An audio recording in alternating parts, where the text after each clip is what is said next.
The phenomenology of mind. A. Consciousness. 3. Force and the understanding the world of appearance and the supersensible world.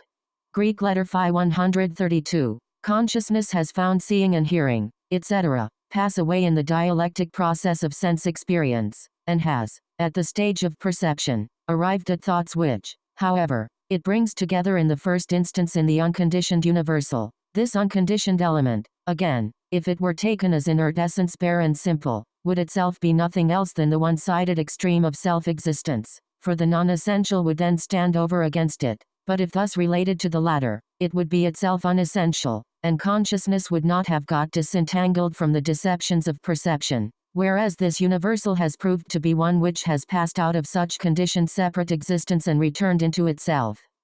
This unconditioned universal, which henceforward is the true object of consciousness, is still object of consciousness. Consciousness has not yet grasped its principle, or notion, qua notion. There is an essential distinction between the two which must be drawn. On the one hand, consciousness is aware that the object has passed from its relation to another back into itself, and thereby become inherently and implicitly, and sich, notion. But, on the other hand, consciousness is not yet the notion explicitly or for itself, and consequently it does not know itself in that reflected object. We, who are analyzing experience, found this object arise through the process of consciousness in such a way that consciousness is implicated and involved in the development of the object, and the reflection is the same on both sides. That is, there is only one reflection, but because in this movement consciousness had as its content merely the objective entity, and not consciousness as such, the result has to be given an objective significance for consciousness.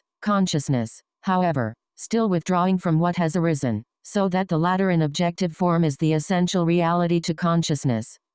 Greek letter phi 133. Understanding has, indeed, eo ipso, done away with its own untruth and the untruth in its object. What has thereby come to view is the notion of the truth as implicit inherent truth, which is not yet notion, or lacks a consciously explicit existence for itself, Versuchsehen, and is something which understanding allows to have its way without knowing itself in it. It pursues its own nature by itself, so that consciousness has no share in its process of free realization, but merely looks on and apprehends that realization as a naked fact. It is, consequently, our business in the first instance to step into its place and be the notion, which works up into shape what is contained in the result. With this complete formation of the object, which is presented to consciousness as a bare existent fact, Einsehen's, mere implicit awareness then first becomes to itself conceptual consciousness, conscious comprehension. Greek letter phi 134. The result arrived at was the unconditioned universal, in the first instance in the negative and abstract sense that consciousness negated its one-sided notions and abstracted them, it surrendered them. This result, however, has inherently a positive significance. It has established the unity of existence for self, and existence for another. In other words, absolute opposites are immediately posited as one and the same reality. At first this seems to affect merely the formal relation of the moments to one another, but to be for self and to be for another constitutes the content itself as well, because the opposition, looked at truly, can have no other nature than what has come about in the result, viz. That the content, taken in perception for truth, belongs, in point of fact, solely to the form, and is dissipated into its unity. This content is at the same time universal. There can be no other content which by its peculiar constitution would refuse to return into this unconditioned universality. Such a content would be some specific way or other of being for itself and taking up a relation to something else.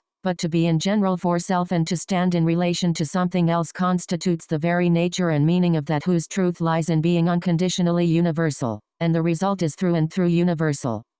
Greek letter phi 135. Since, however, this unconditioned universal is an object for consciousness, the distinction of form and content makes its appearance within it, and, in the shape of content, the moments have the aspect in which they were first presented, that of being on one side a universal medium of many substantial elements, and, on the other, a unit reflected into self, where their substantial independence is overthrown and done away with. The former dissolves the independence of the thing, is the condition of passivity which consists in being something for something else. The latter is its individual subsistence, its being something on its own account. Versuch. We have to see what shape these moments take in the unconditioned universal which is their essential nature. It is obvious at the outset that by existing only in this universal they do not at all lie any longer apart from one another, but rather are in themselves essentially self-cancelling aspects, and what is established is only their transition into one another. 1. Force and the play of forces.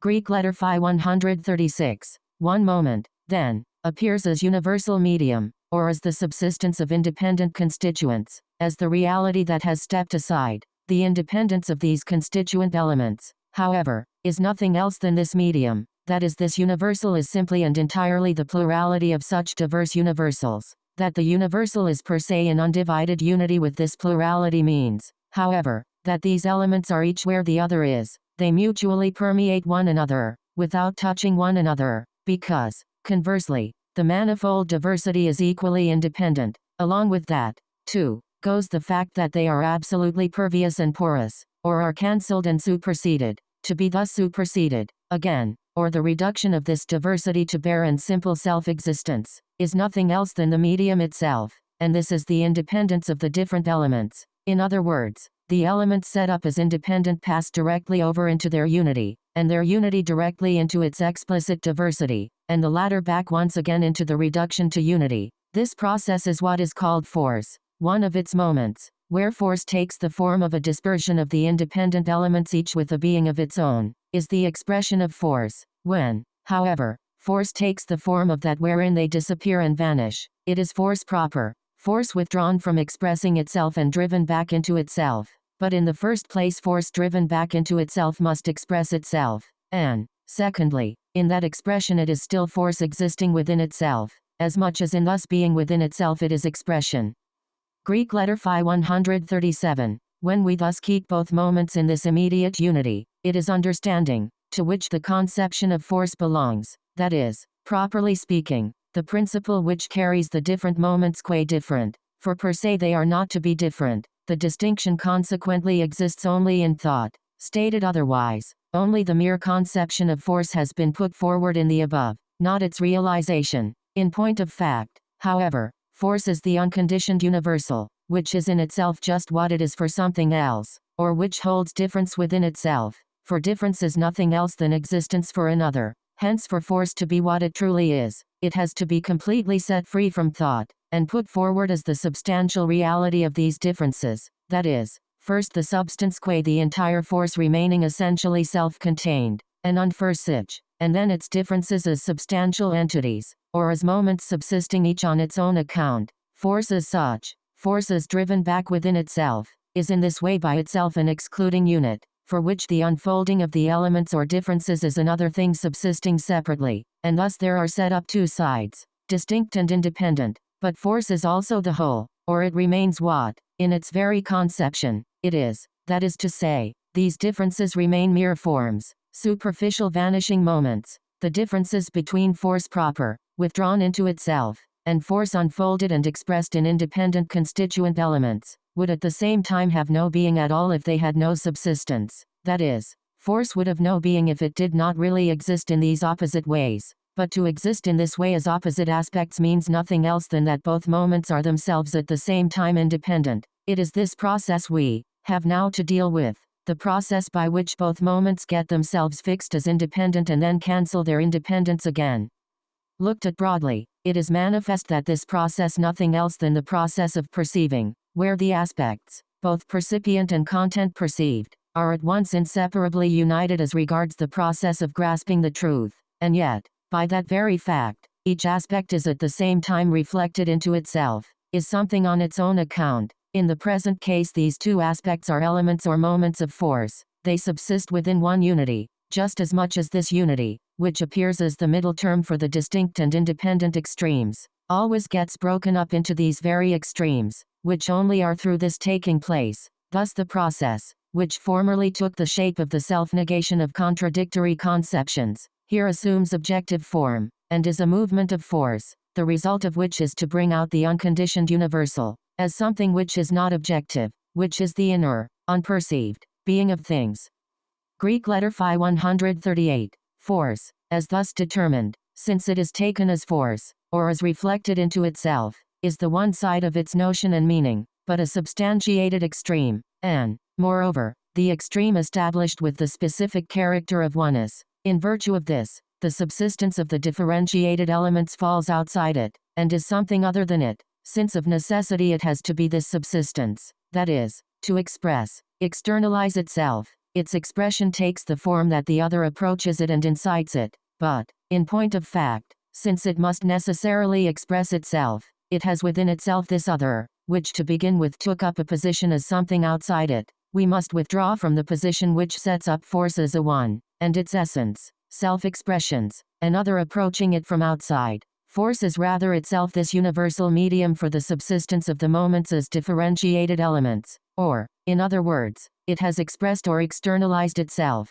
and what was to be something outside it attracting or inciting it is really force itself. It thus exists now as the medium of the differentiated elements which are evolved, but all the same it is in its very nature one and single, and has essentially the form of being that in which these subsisting elements are superseded. This oneness is in consequence now something other than, external to, force, since force takes its place as the medium for the elements to exist in, and force therefore has this its essential being outside itself, since, however, it must of necessity be this essential nature, which as yet it is not affirmed to be, this other comes forward soliciting or inciting it to reflect into self, to turn this pseudo-external factor into an aspect of itself. In other words, this other cancels its external expression. In point of fact, however, it is force itself that is thus reflected into self, that is the sublation of the external expression. The oneness vanishes as it appeared, viz. As something external. Force is that very other, is force thrust back into itself. What took the character of an external other, and incited force at once to expression and to return into self, turns out directly to be itself force, for the other shows itself to be universal medium as well as one and single, and shows this in such a way that each of the forms assumed appears at the same time to be merely a vanishing moment. Consequently force, in that there is another for it, and it is for another, has as a whole not yet developed its complete meaning. There are two forces present at the same time. The notion of both is no doubt the same notion, but it has passed out of its unity into duality. Instead of the opposition continuing to be entirely and essentially a mere moment, it appears to have escaped from the control of the unity and to have become, owing to this diremption, two quite independent forces. We have now to see more precisely what sort of situation this independence introduces. To begin with, the second force stands towards the force incited in the character of inciting force, and, moreover, with respect to its content, plays the part of universal medium. But since that second force consists essentially in an alternation of these two moments and is itself force, it is likewise, in point of fact, universal medium only then when it is incited or solicited to being so, and in the same way, too, it is negative unity, or incites and leads to the retraction of force, only by being incited thereto. As a result, this distinction, which took place between one force regarded as inciting and the other as incited, turns also into one and the same reciprocal interchange of characteristics. Greek letter Phi 139. The interplay of the two forces in this way arises from and consists in the two being thus determined with opposite characteristics, in their being for one another in virtue of this determination and in the complete and exchange of their characteristics, a transition direct from one to the other, whereby alone these determinations, in which the forces seem to appear independently, have being. For example, the inciting force is set up as universal medium, and, on the other hand, the force incited as a force repressed, but the former is universal medium just by the very fact of the latter being repressed. That is to say, this latter is really what incites the former, and makes it the medium it claims to be. The former gets the character it has only through the other, and is an inciting force only so far as it is incited by the latter to be so, and it loses just as readily this character given to it, for this character passes, or rather has already passed, into the character of the other. The former, acting in an external way, takes the part of universal medium, but only by its having been incited by the other force to do so. This means, however, that the latter gives it that position, and is really itself essentially universal medium. It gives the inciting agency this character just because this other character is essentially its own, that is because it is really its own self. Greek letter Phi 140. To complete our insight into the principle of this process, we may notice, further, that the distinctions themselves reveal distinction in a twofold manner. They are, on the one hand, distinctions of content, since one extreme is force reflected into itself, while the other is a medium for the constituent elements involved. On the other hand, they appear as distinctions of form, since one incites and the other is incited, the former being active, the latter passive. As regards the distinction of content, they are in fact distinct, or distinct for us, who are analyzing the process. As regards distinction of form, however, they are independent, in their relation parting asunder of themselves, and standing opposed. In the perception of the movement of force, consciousness becomes aware that the extremes, in both these aspects, are nothing per se, that rather these sides, in which their distinction of nature was meant to consist, are merely vanishing moments, an immediate transition of each into its opposite. For us, however, who are analyzing the process, it was also true, as stated above, that per se the distinctions, qua distinctions of content and form, vanished, and on the side of form, the active, inciting, or independent factor was in its very nature the same as what, from the side of content, was presented as repressed force, force driven back into itself. The passive, incited, or related factor was, from the side of form, the same as what, from the side of content, took shape as universal medium for the many constituent elements. Greek letter phi 141. From this we see that the notion of force becomes actual when resolved into two forces, and we see too how it comes to be so. These two forces exist as independent entities, but their existence lies in a movement each towards each, of such a kind that in order to be, each has in reality to get its position purely through the other, that is to say, their being has purely the significance of disappearance. They are not like extremes that keep to themselves something positively fixed, and merely transmit an external property to one another through their common medium and by external contact. They are what they are solely in this medium and in their contact with each other. We have there immediately both forces it is independently, force repressed within itself, and also its expression, force inciting and force being incited. These moments are thus not allotted to two independent extremes, offering each other only an opposite pull. Rather their true nature consists simply in each being solely through the other, and in each ceasing eo ipso to be what it thus is through the other. Since it is the other,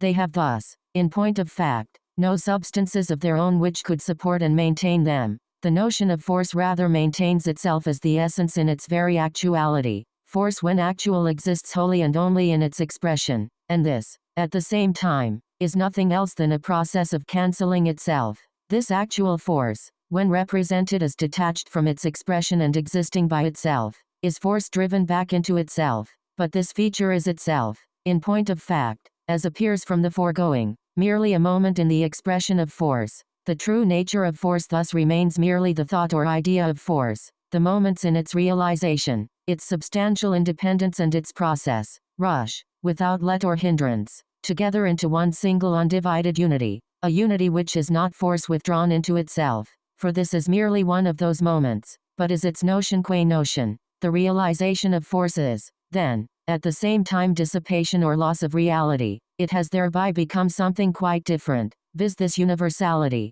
which understanding knows from the start or immediately to be its essential nature, and which shows itself, too, to be the essence of it in what is supposed to be its reality, in the actual substances. Greek letter phi 142. So far as we look on the first universal as the notion of understanding, where force does not yet exist for itself, the second is now its essential reality, as it is revealed in and for itself. Or, conversely, if we look on the first universal as the immediate, which should be an actual object for consciousness, then this second has the characteristic of being the negative of sensuously objective force. It is force, in the form in which, in its true being, force exists merely as object for understanding. The first would be force withdrawn into itself, that is, force as substance. The second, however, is the inner being of things qua inner, which is one and the same with the notion qua notion. 2. The inner realm. Greek letter phi 143. This true being of things has here the characteristic that it does not exist immediately for consciousness. Rather, consciousness takes up a mediated relation to the inner. In the form of understanding it looks through the intervening play of forces into the real and true background of things. The middle term combining the two extremes, understanding and the inner of things, is the explicitly evolved being of force, which is now and henceforth a vanishing process for understanding itself. Hence it is called appearance, Erscheinung, for being which is per se straightway non-being we call a show. a semblance, sheen. It is, however, not merely a show, but appearance, a totality of seeming, sheen. This totality as totality or universal is what makes up the inner world, the play of forces in the sense of its reflection into itself. Their consciousness has before itself in objective form the things of perception as they truly are, that is as moments turning, without halt or separate subsistence, directly into their opposite, the one changing immediately into the universal, the essential becoming at once something unessential, and vice versa. This play of forces is consequently the development of the negative, but its true nature is the positive element, viz. The universal, the implicit object, the object existing per se. The being of this object for consciousness is mediated through the movement of appearance, by which the content of perception and the sensuous objective world as a whole get merely negative significance. Their consciousness is turned back upon itself as the truth, but, being consciousness, it again makes this truth into an inner being of the object, and distinguishes this reflection of things from its own reflection into self, just as the mediating process likewise is for it still an objective process. This inner nature is therefore for it an extreme placed over against it, but it is on that account the truth for it, because therein, as in something essentially real, it possesses at the same time the certainty of its own self, the moment of its own self-existence, but it is not yet conscious of this basis, its self-existence, for the independence, its being on its own account, which should have the inner world within it, would be nothing else than the negative process. This negative process, however, is for consciousness still objective vanishing appearance, and not yet its own proper self-existence, Versuchsehen. Hence the inner is no doubt taken to be notion, but consciousness does yet know the nature of the notion. The supersensible world. 1. The inner appearance, understanding. Greek letter phi 144. Within this inner truth, this absolute universal which has got rid of the opposition between universal and particular, and become the object of understanding, is a supersensible world which henceforth opens up as the true world, lying beyond the sensuous world which is the world of appearance, away remote from the changing vanishing present, Deceits, lies the permanent beyond, Jenseits, an immanent inherent reality, Einansicht, which is the first and therefore imperfect manifestation of reason, that is it is merely the pure element where the truth finds its abode and its essential being. Greek letter phi 145. Our object henceforward has thus the form of a syllogistic inference, sklos, whose extremes are the inner being of things and understanding, and its middle term the sphere of appearance. The course of this inferential process, however, furnishes the further characterization of what understanding detects in the inner world by the aid of the middle term, and gives rise to the experience understanding goes through regarding this relation of the terms when joined and united together. Greek letter phi 146. The inner world is so far for consciousness a bare and simple beyond, because consciousness does not as yet find itself in it. It is empty, for it is the nothingness of appearance, and positively the naked universal. This type of inwardness suits those who say that the inner being of things cannot be known. 2. But the reason for the position would have to be taken in some other sense. Certainly there is no knowledge to be had of this inner world, as we have it here, not, however, owing to reason being too short-sighted, or limited, or whatever you care to call it. On this point there is as yet nothing known at this stage. We have not gone deep enough for that yet, but on account simply of the nature of the case, because in the void there is nothing known, or, putting it from the point of view of the other side, because its very characteristic lies in being beyond consciousness. 2. The supersensible is an appearance. The result is, of course, the same if you place a blind man amid the wealth of the supersensible world, if it has a wealth, whether this be a content peculiarly its own, or whether consciousness itself be this content, and if you place one with sight in absolute darkness, or, if you like, in pure light, supposing the supersensible world to be this, the seeing man sees in that pure light as little as in absolute darkness, and just as much as the blind man in the ample wealth which lay before him. If there were nothing more to be done with the inner sphere and with our being bound up along with it by means of the world of appearance, then there would be nothing left but to stop at the phenomenal world, that is, take something for truth about which we know that it is not true, or in order that there may be something in this empty void, which, while it originally came about as a state devoid of objective things, has, however, since it is emptiness pure and simple, to be taken to be also devoid of all mental relations and distinctions of consciousness qua consciousness, in order that in this complete vacuity, which is even called the Holy of Holies, the inner sanctuary, there may yet be something. We should be driven to fill it up with dreamings, appearances, produced by consciousness itself. It would have to be content with being treated so badly, for it would not deserve anything better, since even dreams are something better than its own barren emptiness. Greek letter Phi 147. The inner world, or the supersensible beyond, has, however, arisen. It comes to us out of the sphere of appearance, and the latter is its mediating agency. In other words, appearance is its essential nature and, in point of fact, its filling. The supersensible is the established truth of the sensible and perceptual. The truth of the sensible and the perceptual lies, however, in being appearance. The supersensible is then appearance qua appearance. We distort the proper meaning of this, if we take it to mean that the supersensible is therefore the sensible world, or the world as it is for immediate sense certainty, and perception. For, on the contrary, appearance is just not the world of sense knowledge and perception as positively being, but this world is superseded or established in truth as an inner world. It is often said that the supersensible is not appearance, but by appearance is thereby meant not appearance, but rather the sensible world taken as itself real actuality. Greek letter Phi 148. Understanding, which is our object here, finds itself in this position, that, for it, the inner world has come about to begin with, only as the implicit inherent being, universal and still without a filling. The play of forces has simply and solely this negative significance of not being something per se, and its only positive significance is that of being the mediating agency, but outside understanding. The relation of understanding to the inner world through mediation is, however, its own process, by which the inner world will be found to receive fullness of content. 3. Law is the true nature of appearance. The play of forces is what understanding has directly to do with, but the real truth for it is the inner world bare and simple. The movement of force is consequently the truth only by being in like manner something simple. Regarding this play of forces, however, we saw that its peculiarity lay in this, that the force which is awakened into activity by another force is just on that account the inciting agency for this other force, which thereby itself only then becomes an inciting force. We have here in this way merely direct and immediate interchange or complete exchange of the characteristic which constitutes the sole content of what comes before us, viz. The fact of being either universal medium or negative unity. It ceases immediately on its entrance in determinate form to be what it was on entering. It awakens or incites, by its appearance in determinate shape, the other side, which thereby gives itself expression. That is, the latter is now directly what the first was to be. Each of these two sides, the relation of inciting and the relation of the opposed determinate content,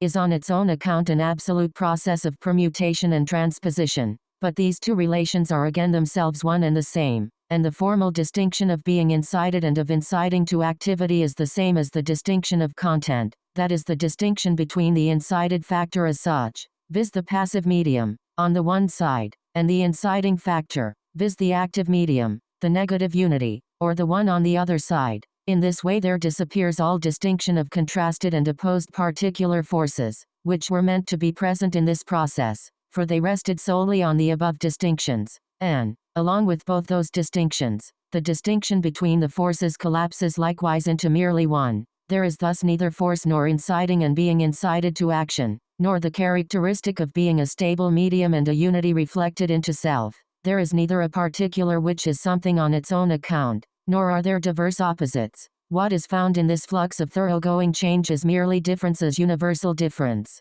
or difference into which the various opposites have been resolved. This difference as universal, consequently, is what constitutes the ultimate simple element in that play of forces, and is the resultant truth of that process. It is the law of force. 3.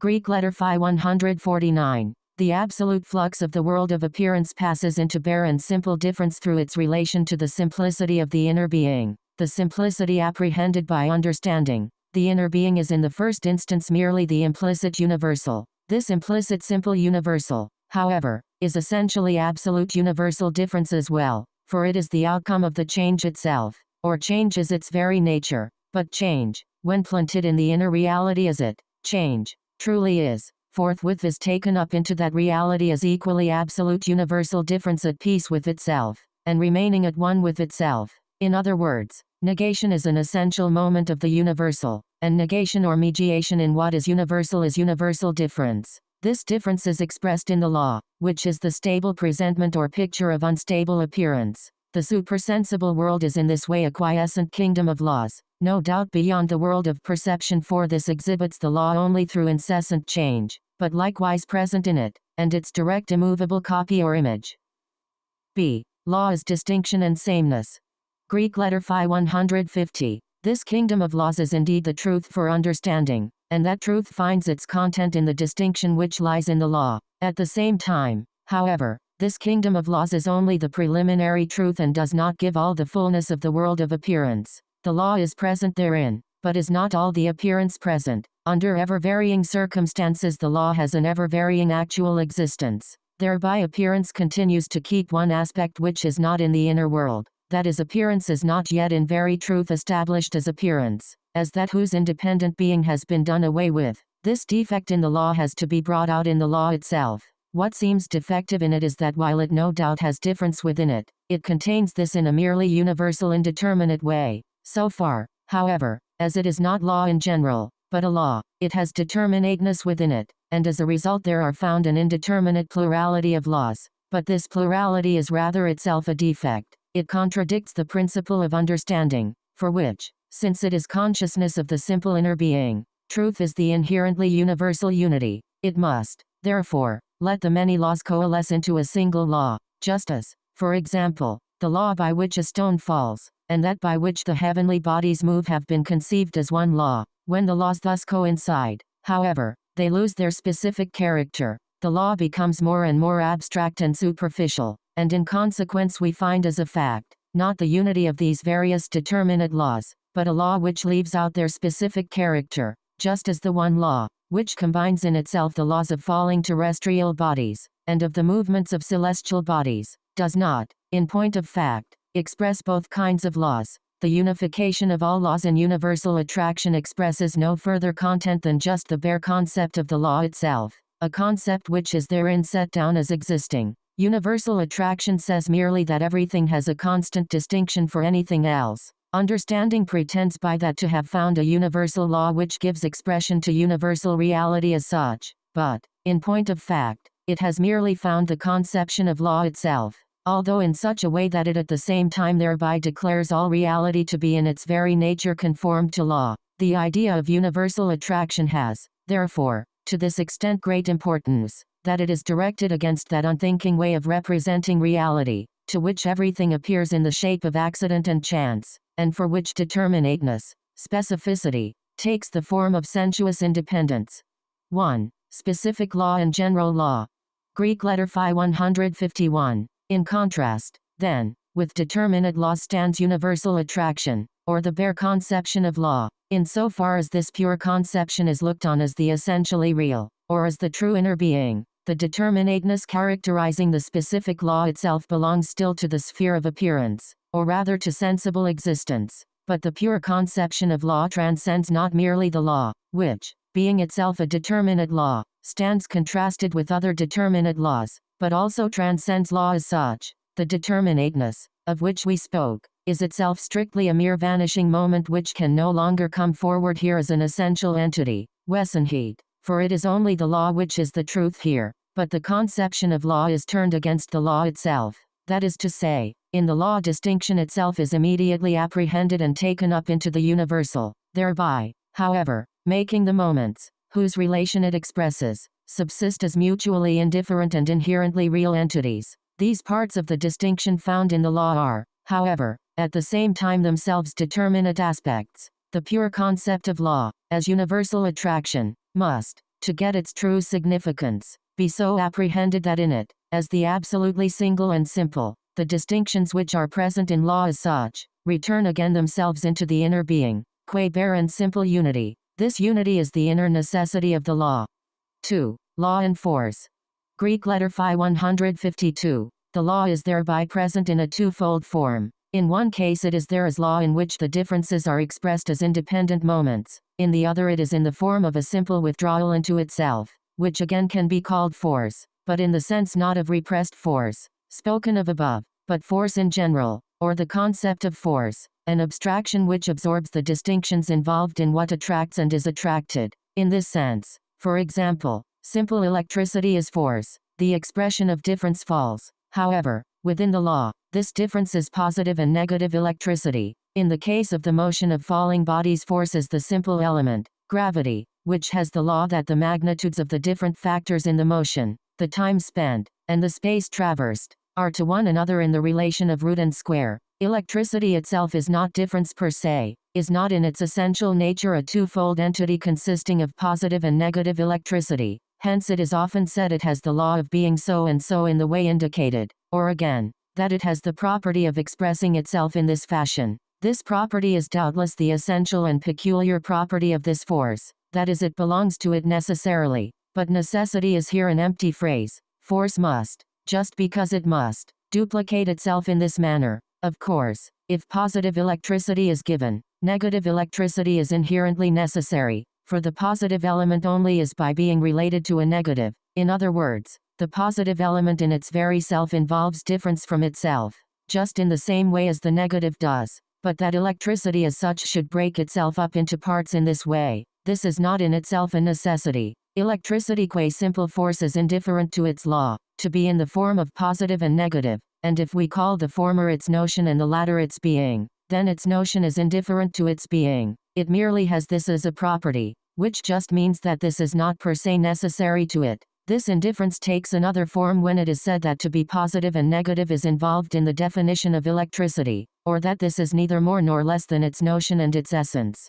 Its being in that case would mean its existence in general, but in that definition the necessity of its existence is not contained. It exists either because we find it, that is, its existence is not necessary at all, or else it exists through other forces, that is, the necessity of its existence is an external necessity. But in that the determinateness of being through another is what the necessity consists in. We are back again to the plurality of determinate laws, which we have just left in order to consider law as law. It is only with the latter that we can compare its notion as notion, or its necessity. This necessity, however, has in all these forms shown itself to be just an empty phrase.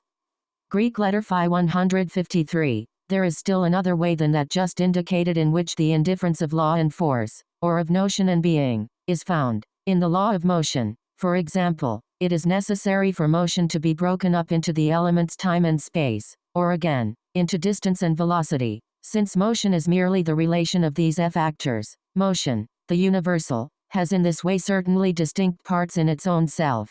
But now these parts, time and space, or distance and velocity, do not express in themselves this origination from a single unity. They are indifferent the one to the other. Space is thought of as able to be without time, time without space, and distance at least without velocity, just as their magnitudes are indifferent the one to the other, since they are not related like positive and negative, and consequently do not refer to one another by their very nature. The necessity of partition into distinct factors, then, we certainly do have here, but not the necessity of the parts as such for one another. On that account, however, that first necessity too is itself a merely delusory false necessity, for motion is not itself thought of as something simple or as bare essence, but as, from the first, divided into elements. Time and space are in themselves its independent parts or its real elements. In other words, distance and velocity are modes of being, or ways of thinking, each of which can very well be without the other, and motion is consequently no more than their superficial relation, not their true nature. If it is represented as simple essence or as force, motion is no doubt gravity, but this does not contain these distinctions at all.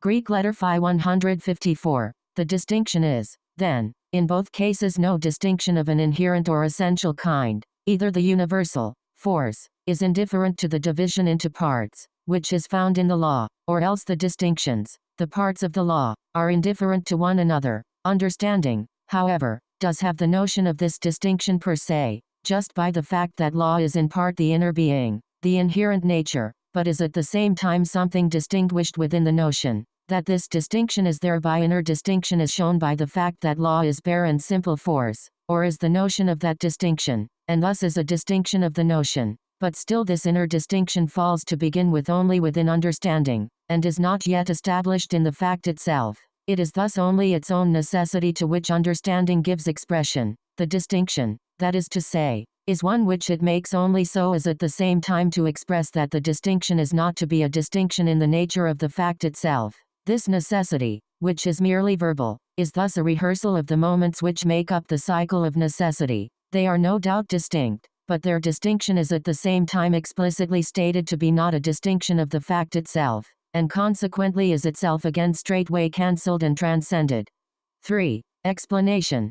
This process is called explanation. A law is expressed. From this its inherently universal element or ground is distinguished as force. But regarding this distinction, it is asserted that it is no distinction, rather that the ground has entirely the same constitution as the law. For example, the particular occurrence of lightning is apprehended as universal, and this universal is expressed as the law of electricity. The explanation thereupon merges the law in force as the essence of the law. This force is, then, so constituted that, when it finds expression, opposite electrical discharges appear, and these again disappear into one another. In other words, force has exactly the same constitution as law. Both are thus declared to be in no way distinct. The distinctions are pure universal expression or law and pure force, but both have the same content, the same constitutive character. Thus the distinction between them qua distinction of content, that is of fact, is also again withdrawn.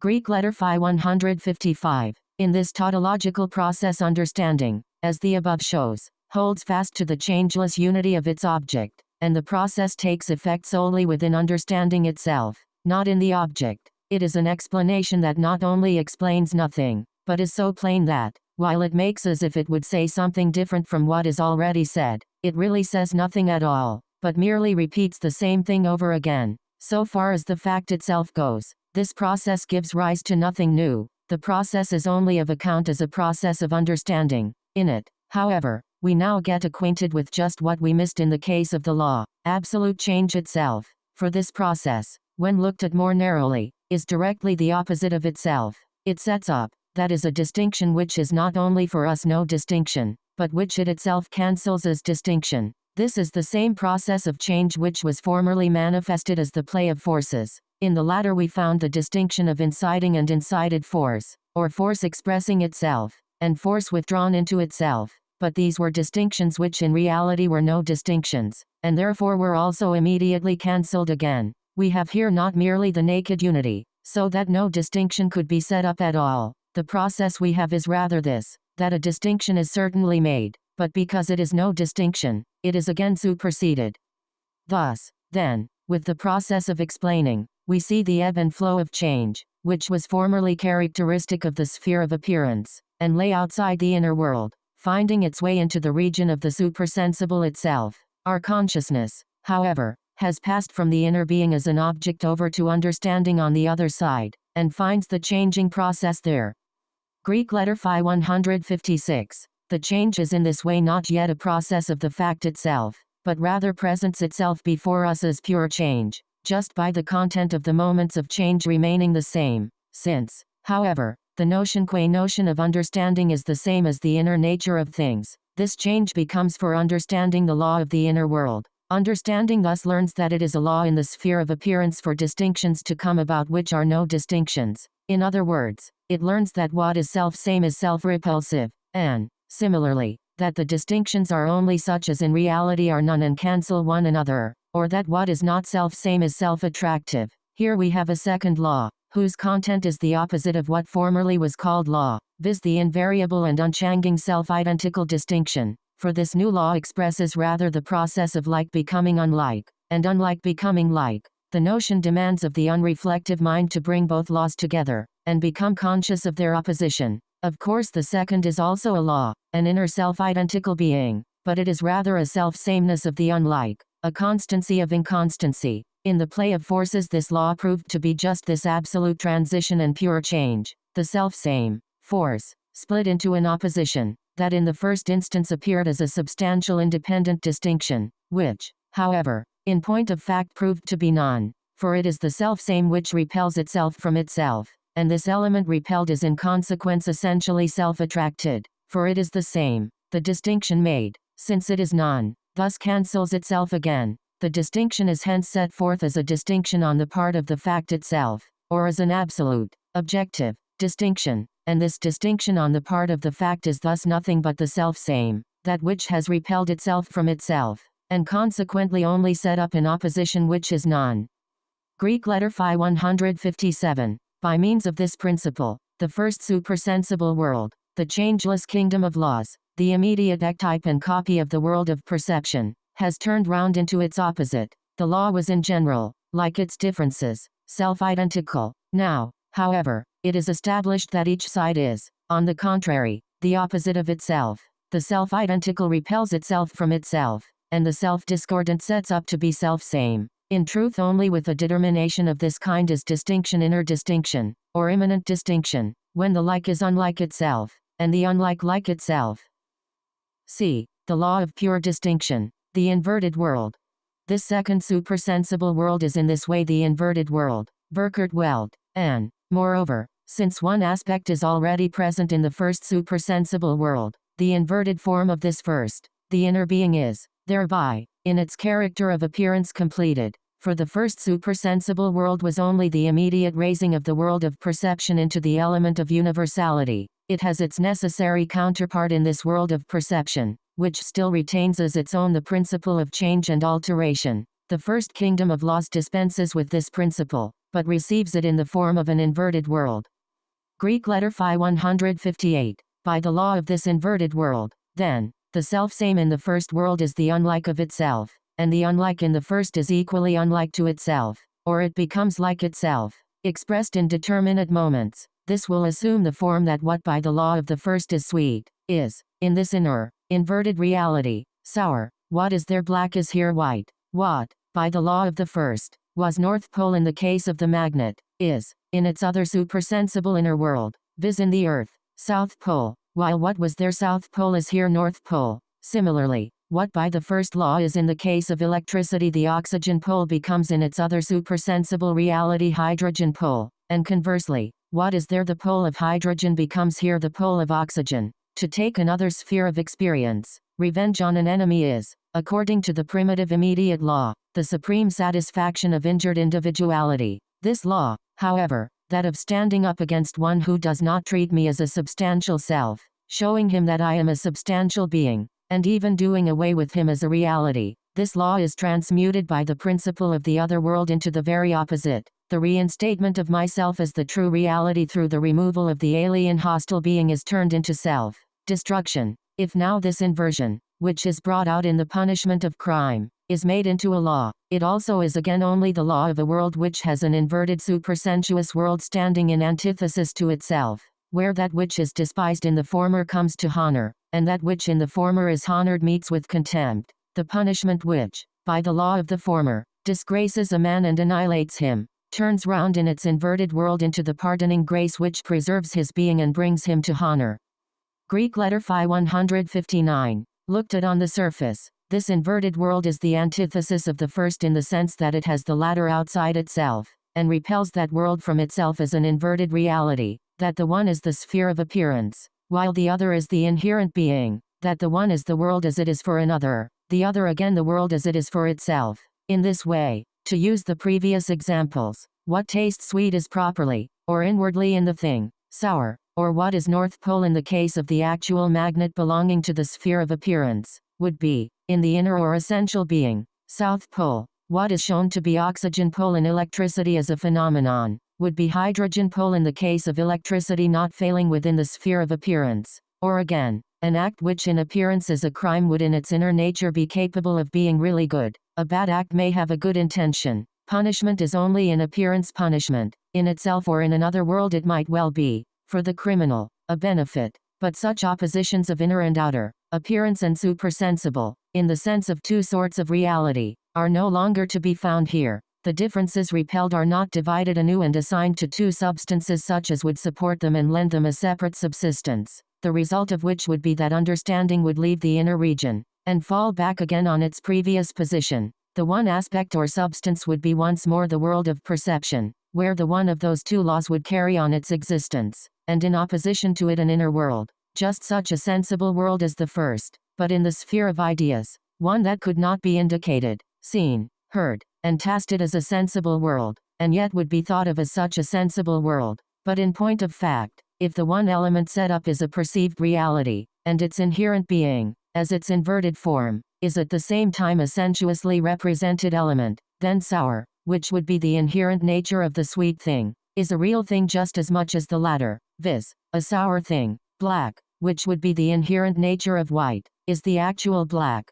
The North Pole, which is the true reality of the South Pole, is the North Pole present in the same magnet. The oxygen pole, the inherent nature of the pole of hydrogen, is the given oxygen pole of the same voltaic pile. The actual crime, however, finds its inversion and its inherent nature qua possibility, in the intention as such, but not in a good intention, for the truth of intention is simply the deed itself. The crime, so far as its content goes, recoils upon itself, finds its inversion in actual punishment. This is the reconciliation of the law with the reality set up against it in crime. Finally, the actual punishment carries its inverted reality with it in such a way that it is a kind of realization of the law, whereby the activity, which the law exercises in the form of punishment, is cancelled in the process, a manner of realization through which the law, from being actively operative, becomes again quiescent and authoritative, and the conflict of individuality with it, and of it with individuality, is extinguished.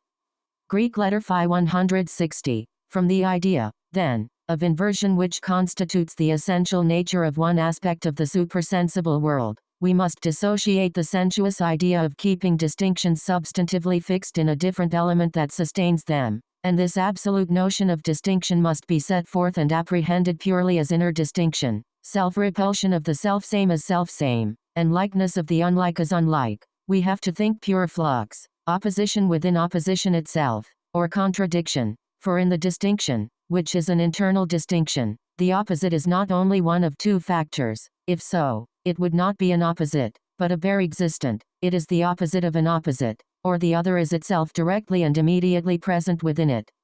No doubt I put the opposite here and the other, of which it is the opposite, there, that is, I place the opposite on one side, taking it by itself without the other, just on that account. However, since I have here the opposite all by itself, it is the opposite of its own self, that is, it has in point of fact the other immediately within itself. Thus the supersensible world, which is the inverted world, has at the same time reached out beyond the other world and has in itself that other. It is to itself conscious of being inverted, für sich verkehrt, that is, it is the inverted form of itself. It is that world itself and its opposite in a single unity. Only thus is it distinction as internal distinction, or distinction per se. In other words, only thus is it in the form of infinity.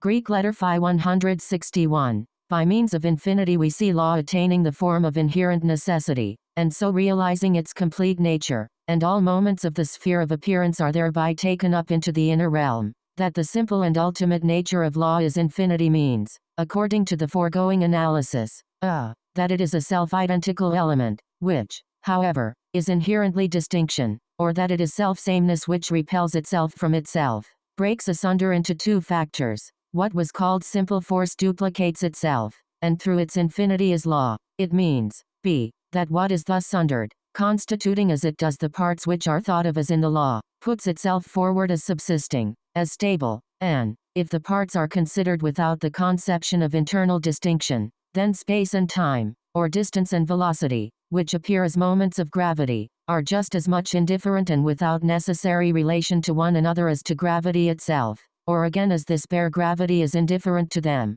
or as simple electricity is indifferent to positive and negative. But, see, by this conception of internal distinction, this unlike and indifferent factor, space and time, etc., becomes a distinction, which is no distinction, or merely a distinction of what is self-same, and its essence is unity. They are reciprocally awakened into activity as positive and negative by each other, and their being lies rather in their putting themselves as not being, and cancelling themselves in the common unity. Both the factors distinguished subsist. They are per se, and they are per se as opposites, that is, are the opposites of themselves. They have their antithesis within them, and are merely one single unity. Greek letter Phi 162. This bare and simple infinity, or the absolute notion, may be called the ultimate nature of life, the soul of the world, the universal life-blood, which courses everywhere, and whose flow is neither disturbed nor checked by any obstructing distinction, but is itself every distinction that arises, as well as that into which all distinctions are dissolved, pulsating within itself, but ever motionless, shaken to its depths, but still at rest. It is self-identical, for the distinctions are tautological. They are distinctions that are This self-identical reality stands, therefore, in relation solely to itself, which means this is another, to which the relation points, and relation to itself is, more strictly, breaking asunder. In other words, that very self-identity is internal distinction. These sundered factors have, hence, each a separate being of their own, each is an opposite of another, and thus with each the other is therein ipso facto expressly given, or it is not the opposite of another, but only the pure opposite, and thus each is, therefore, in itself the opposite of itself, or, again, each is not an opposite at all, but exists purely for itself, a pure self-identical reality, with no distinction in it. This being so, we do not need to ask, still less to treat anxiety over such a question as philosophy, or even regard this as a question philosophy cannot answer, how distinction or otherness is to come out of this pure essence, how these are to be really got out of it, for the process of disruption has already taken place. Distinction has been excluded from the self-identical entity, and put on one side so far as it is concerned. What was to have been the self-identical is thus already one of the sundered elements, instead of being the absolute essential reality. That the self-identical breaks asunder means, therefore, just as truly that it supersedes itself as already sundered, that it cancels itself qua otherness. The unity which people usually have in mind when they say distinction cannot come out of unity, is, in point of fact, itself merely one moment of the process of disruption. It is the abstraction of simplicity, which stands in contrast with distinction, but in that it is abstraction, is merely one of the two opposed elements. The statement thus already implies that the unity is the process of breaking asunder, for if the unity is a negative element, an opposite, then it is put forward precisely as that which contains opposition within it. The different aspects of diremption and of becoming self-identical are therefore likewise merely this process of self-cancelling, for since the self-identical element, which should first divide itself asunder or pass into its opposite, is an abstraction, that is already itself a sundered element, its diremption is eo ipso a cancelling of what it is, and thus the cancelling of its being sundered. The process of becoming self-identical is likewise a process of diremption. What becomes identical with itself thereby opposes itself to disruption, that is, itself thereby puts itself on one side. In other words, it becomes really something sundered. 3. Infinitude. Greek letter phi 163. Infinitude. This absolute unrest of pure self-movement, such that whatever is determined in any way, for example, as being, is really the opposite of this determinateness, has from the start been no doubt the very soul of all that has gone before, but it is in the inner world that it has first come out explicitly and definitely. The world of appearance, or the play of forces, already shows its operation, but it is in the first instance's explanation that it comes openly forward, and since it is at length an object for consciousness, and consciousness is aware of it as what it is, consciousness is in this way self-consciousness. Understanding's function of explaining furnishes in the first instance merely the description of what self-consciousness is. Understanding cancels the distinctions present in law, distinctions which have already become pure distinctions but are still indifferent, and puts them inside a single unity, force. This identification, however, is at the same time and immediately a process of diremption, for understanding removes the distinctions and sets up the oneness of force only by the fact that it creates a new distinction of force and law, which at the same time, however, is no distinction, and moreover in that this distinction is at the same time no distinction, it proceeds further and cancels this distinction again, since it lets force have just the same constitution as law. This process or necessity is, however, in this form, still a necessity and a process of understanding, or the process as such is not the object of understanding. Instead, understanding has as its objects in that process positive and negative electricity, distance, velocity, force of attraction, and 1,000 other things, objects which make up the content of the moments of the process. It is just for that reason that there is so much satisfaction in explanation, because consciousness being there, if we may use such an expression, in direct communion with itself, enjoys itself only. No doubt it there seems to be occupied with something else, but in point of fact it is busied all the while merely with itself.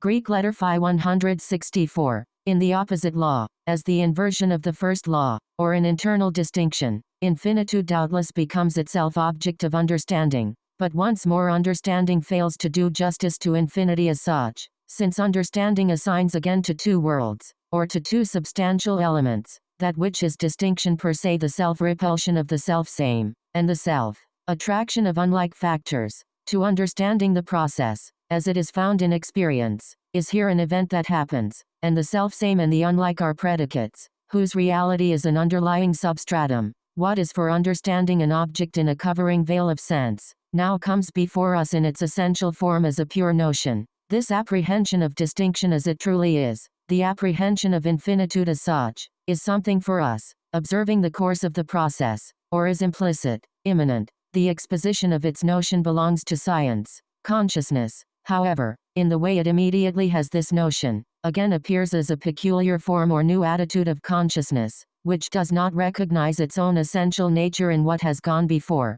but looks upon it as something quite different.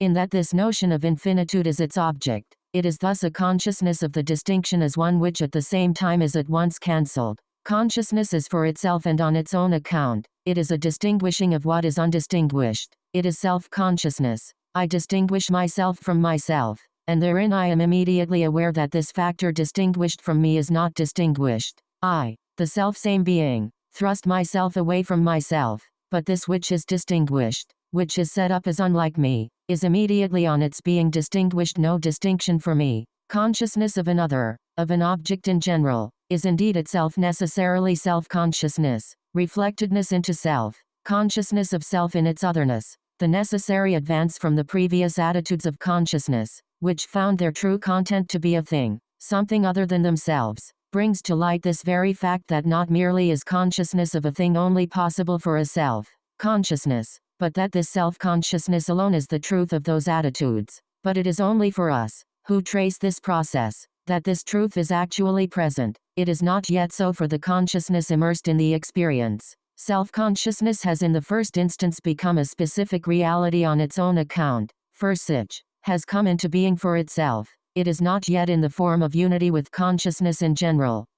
Greek letter phi 165. We see that in the inner being of the sphere of appearance, understanding gets to know in truth nothing else but appearance itself, not, however, appearance in the shape of a play of forces, but that play of forces in its absolutely universal moments and in the process of those moments. In fact, understanding merely experiences itself, raised above perception. Consciousness reveals itself united and bound up with the supersensible world through the mediating agency of the realm of appearance, through which it gazes into this background that lies behind appearance. The two extremes, the one that of the pure inner region, the other that of the inner being gazing into this pure inner region, are now merged together, and as they have disappeared qua extremes, the middle term, the mediating agency, qua something other than these extremes, has also vanished. This curtain, of appearance, therefore, hanging before the inner world is withdrawn, and we have here the inner being, the ego, gazing into the inner realm, the vision of the undistinguished self-same reality, which repels itself from itself, affirms itself as a divided and distinguished inner reality, but as one for which at the same time the two factors have immediately no distinction. What we have here is self-consciousness. It is manifest that behind the so-called curtain, which is to hide the inner world, there is nothing to be seen unless we ourselves go behind there, as much in order that we may thereby see, as that there may be something behind there which can be seen. But it is clear at the same time that we cannot without more ado go straightway behind there, for this knowledge of what is the truth of the idea of the realm of appearance and of its inner being, is itself only a result arrived at after a long and devious process, in the course of which the modes of consciousness, meaning, perception, and understanding disappear, and it will be equally evident that to get acquainted with what consciousness knows when it is knowing itself, requires us to fetch a still wider compass. What follows will set this forth at length.